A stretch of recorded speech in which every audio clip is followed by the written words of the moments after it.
Hey guys, check out the link in the description box to figure out how you can win this bike. What's up guys, Sean here from Srkcycles.com with a 2014 Suzuki GSXR 1000. This bike is amazing. Check out the chrome wheels, Brock's exhaust, zero gravity double bubble windshield.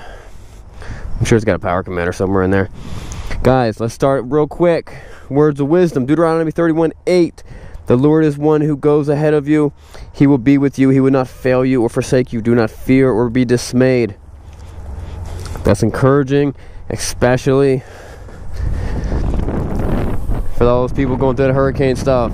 Irma, and then the one in Texas. Guys, we gotta pray for those people.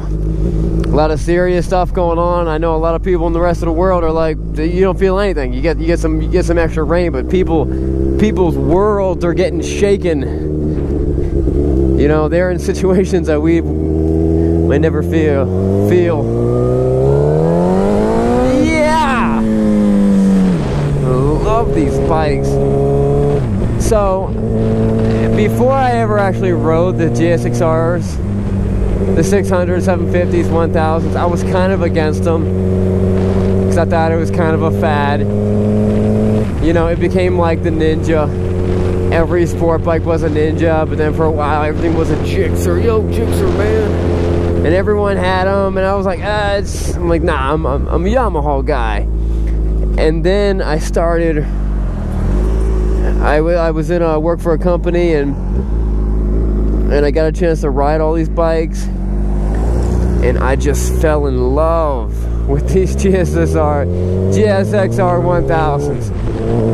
The torque, the power, compared to the Yamaha R1, I mean, and don't get me wrong, the R1's a great bike, but two stock bikes, the GSXR 1000 versus the Yamaha R1, on street conditions, the Suzuki's got low, mid, and top end power. The Yamaha's all top end.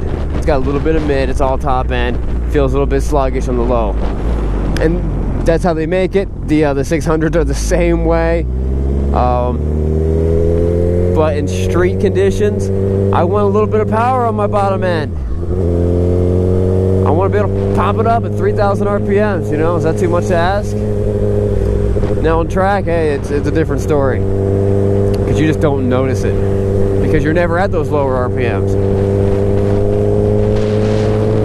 So this is 2014, it's got the mode buttons, and they moved them from these used to be the mode buttons right here.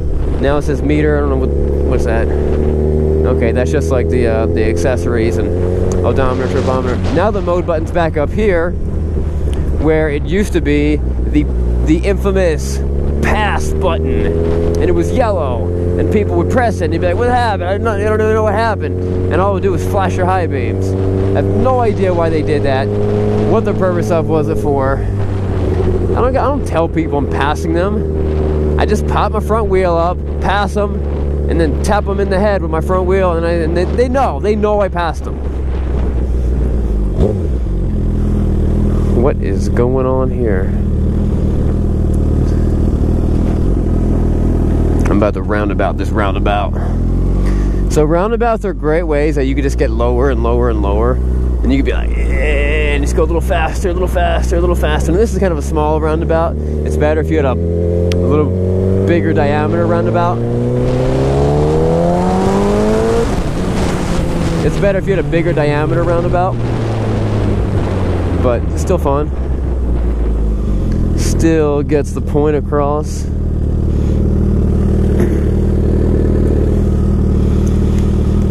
Alright, so why do you want to ride a leader bike?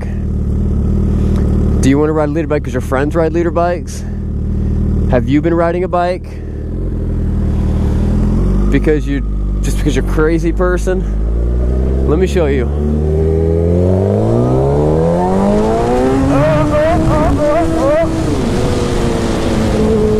I didn't do that. Like, I didn't try. I mean, I knew it was happening, but I didn't try to do that. That's the kind of power you get, and that might happen in second gear also. That's the kind of power you have with a leader bike. Once that top, and I wasn't even flooring it. Once that top end hits and you hit that power band, that front end just wants to come up. If that scares you, you stay away from this bike. If you've been riding a 600 or 750 for a while and you're like, I need that power, I need that power, this might be the bike for you.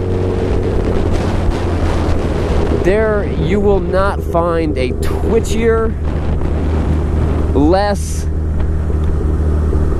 forgiving bike than the leader bikes. They're not forgiving at all. You make minor mistakes. The Hayabusa is way more forgiving than this in like most aspects of it. I would rather because the Hayabusa has a very you know, the power band is more at the top end, and it's actually fairly tame at the lower RPM. It's not as twitchy, it's a little bit heavier. I would much rather put a newbie rider on a Hayabusa than I would on a leader bike. Now, both are stupid ideas. I know what you're saying. You're like, yo, I learned how to ride on a Hayabusa. Shut up. I don't want to hear it. It's not ideal. It's not ideal. We're talking about ideal. Like, hey, we're talking about giving people advice. You know, it's like, hey, I was born in jail. My, you know, raised by the jailmates. Okay, that's fine, but it's not ideal. You don't go tell people to do it. I was raised by wolves. I think it's a great model for a family. I'm sure you're fine. Probably not. So that's kind of my theory about stuff. Guys, this is a bike for an expert rider, and that's kind of why. When you do minor, okay, let's say I'm in like a normal gear. Let's say I'm in like third gear. And then you ever see new riders? They're always like, they're accidentally getting on the throttle, you know, they're like, you know. If you do that on a 250, nothing happens, just go, oh, okay.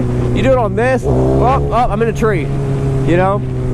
Or depending on what gear you're in, if you're at the higher RPMs, I was at like 3,000 RPMs, there's not that much power down there. If you're at the higher RPMs, 8,000 RPMs, because you don't know what you're doing, and you accidentally give it a little bit of throttle, you know, that front wheel is going to come up so fast.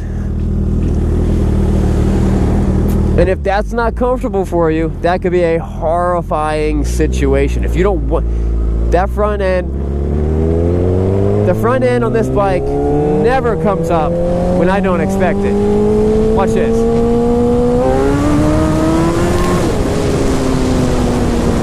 I know exactly when it's gonna come up. I know why it's coming up. And if you don't, you do not want this bike. But if you do, this bike could be amazing. This bike actually feels lighter than my 2007 Gsxr 600 track bike. Now that bike weighs in at less than 400 pounds, but this one feels lighter. This feels more nimble. It's a beautiful looking bike, guys. I think I talked in the last video, there's a hand. Hey guys, it's Lindsay from Srkcycles. Stop spitting your gum on the floor, Lindsay. Come on, we do it all the time. Anyways, thanks for watching. Click here to subscribe. Click here to check out our new Bikes and Beers channel. And click here if you want the chance to win a free motorcycle. Alright, thanks guys.